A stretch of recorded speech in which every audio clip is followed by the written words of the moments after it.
had tonight. It has been a long day for all of us and for Nigerians as they await the outcome of the negotiation between the federal government and the Nigerian Labour Congress and the Trade Union Congress. We've had very painstaking and meticulous deliberations, but what is important here is Nigeria, and all of us are committed to ensuring that this country remains united, peaceful, and prosperous. And that is the spirit behind every inch of this negotiation. We're grateful to say that at this point, we finally have an agreement to be jointly signed by the Trade Union Congress, the Nigerian Labour Congress, and the federal government.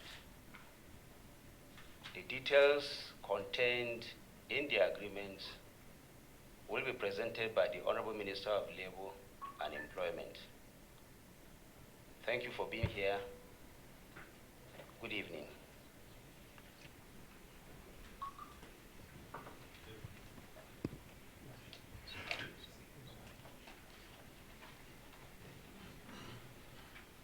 Okay, thank you very much.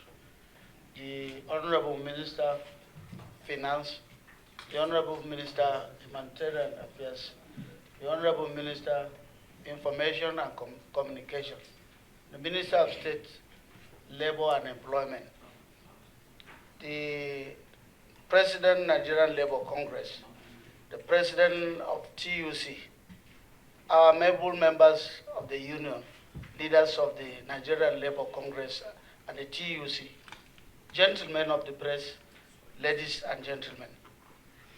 Let me thank God for this great opportunity. It has been a very long process.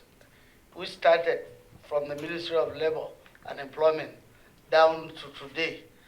And by the grace of God, like the Minister of Information mentioned, we resolve.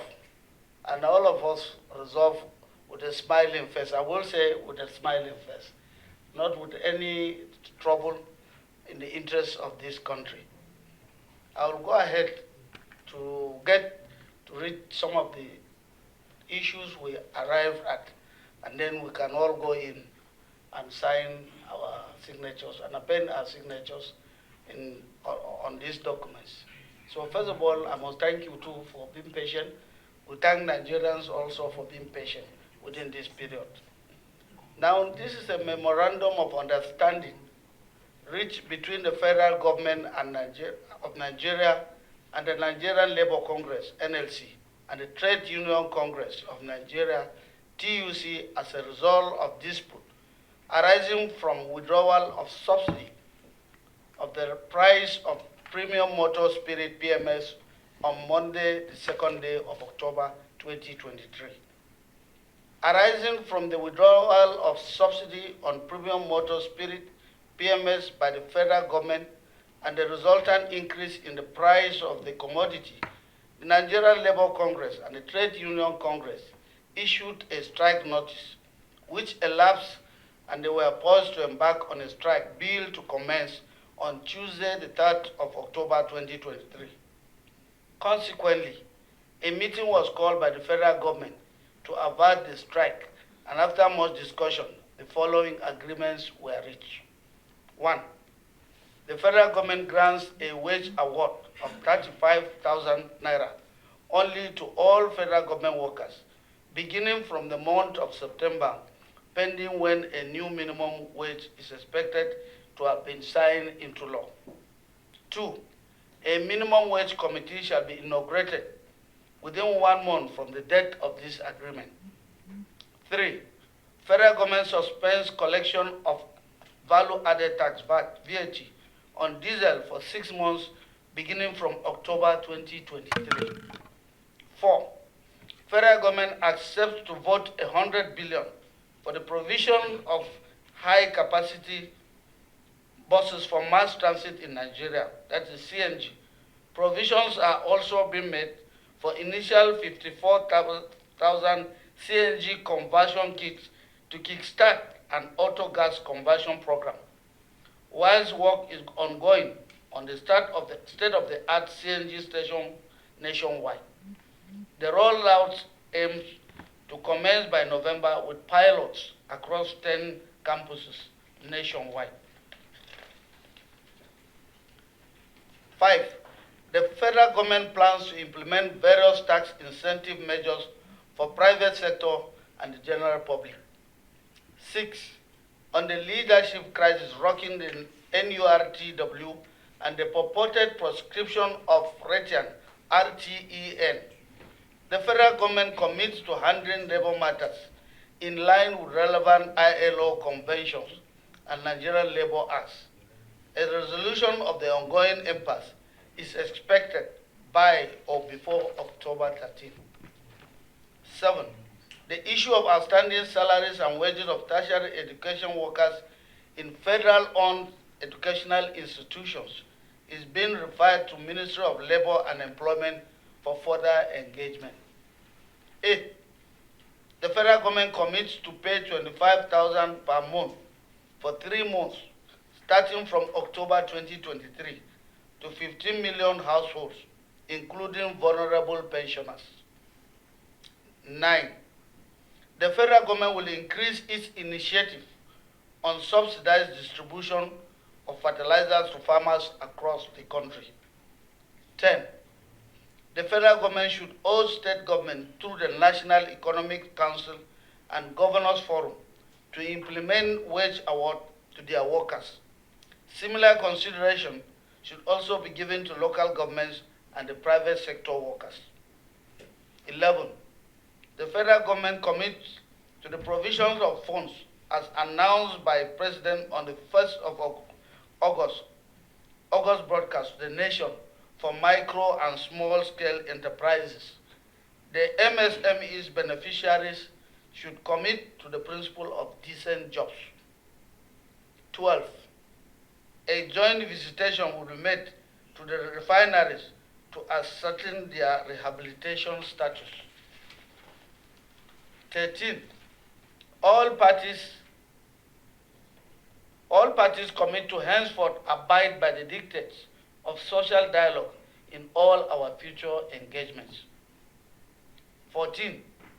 The NLC and the TUC accept to suspend for 30 days the planned indefinite nationwide strike scheduled to begin Tuesday, the 3rd of October 2023.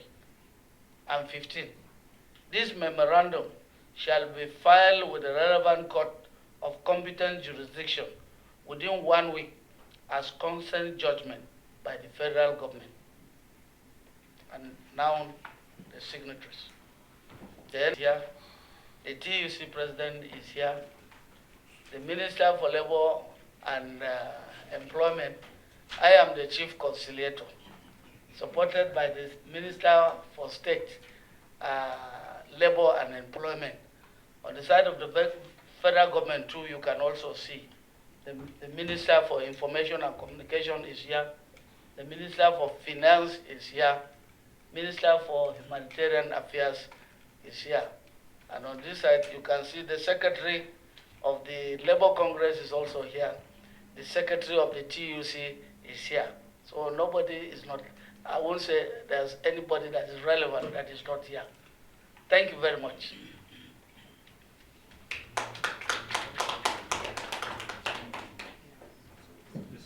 The signing, okay.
We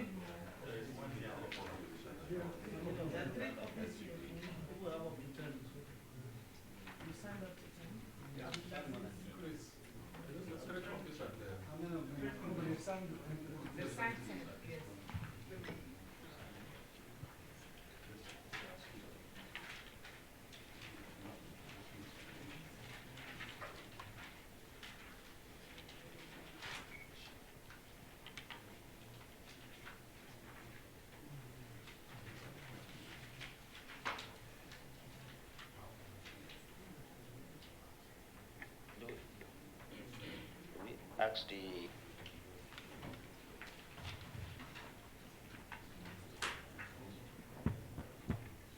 Minister has read the agreement, so what else am I supposed to say? There are questions for me to respond to. Yeah, NSC President has the strike recorded. It is contained in the text. And what happens after that 30 days? After 30 days. After 30 days, if these issues are not implemented, we'll revisit all the issues. All the issues to be implemented in 30 days. No, the ones that have that timeline. Because if they are not implemented within that period, it shows bad faith. And this is for federal government workers, especially staff. What happens to the workers at state level? The workers at the state level will have organs in those places that use this as a benchmark to go towards the implementation.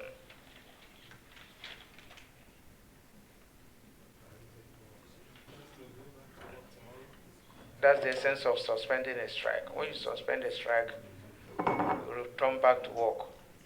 Does it mean this is down to at the time we're taking this decision? Do you think we'll be able to still mobilize so that the effect is not felt in the street? Well, there might be some pockets of hitches, which has to do with information flow and probably logistics. Those ones are manageable. But this information through our organs will go down because everybody is expecting our position as at now, because we went to our organs to take mandate, to take decision here. And then these decisions have been taken. Somebody else wanted to? Yeah, I wanted to ask, considering the fact that states are not part of this meeting, will this affect states? It's the same thing as asking whether the subsidy removal affected the states. In some states, there are some measures. Some governors are paying 20, some are paying 10 to mitigate this already. So it is something that affects everybody. In some private sector companies, they are taking some measures. I can remember one or two banks that have fully implemented about 100% wage review. So it's not something that, we are saying whether it will affect them or not. It will.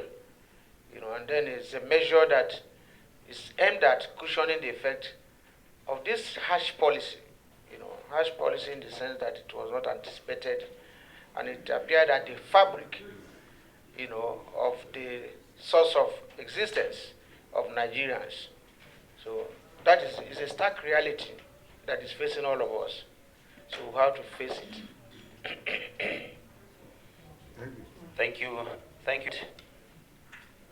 The president of TUC, other officials of both the NLC and the TUC.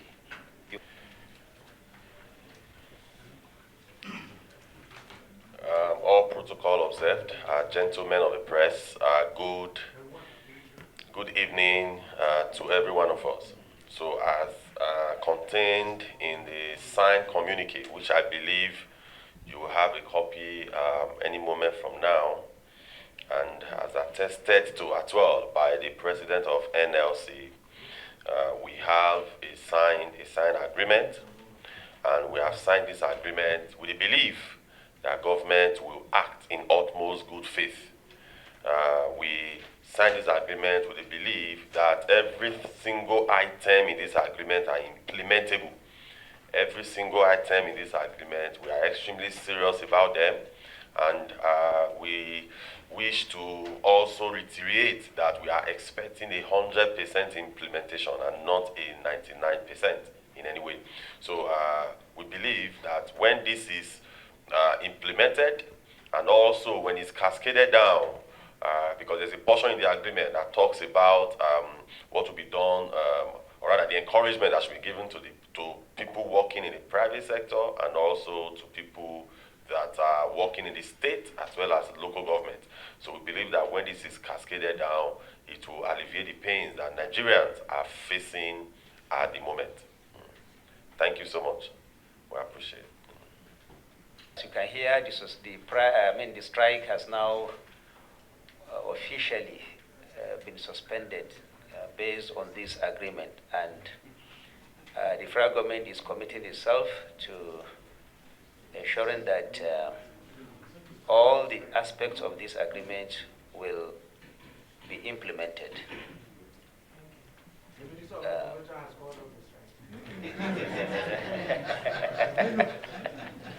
Yeah, of course.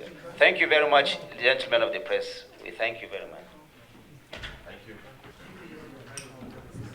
Solidarity Forever.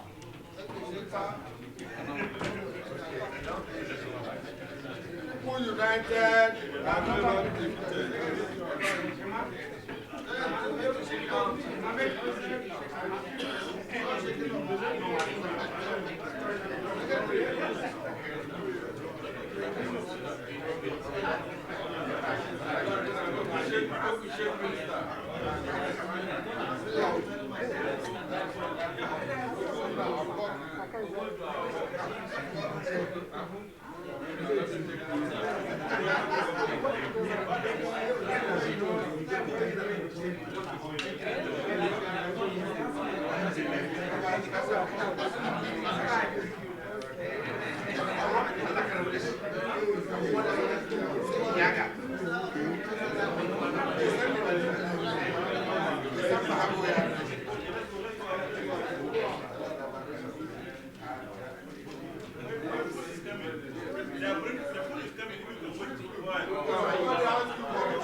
Musbah.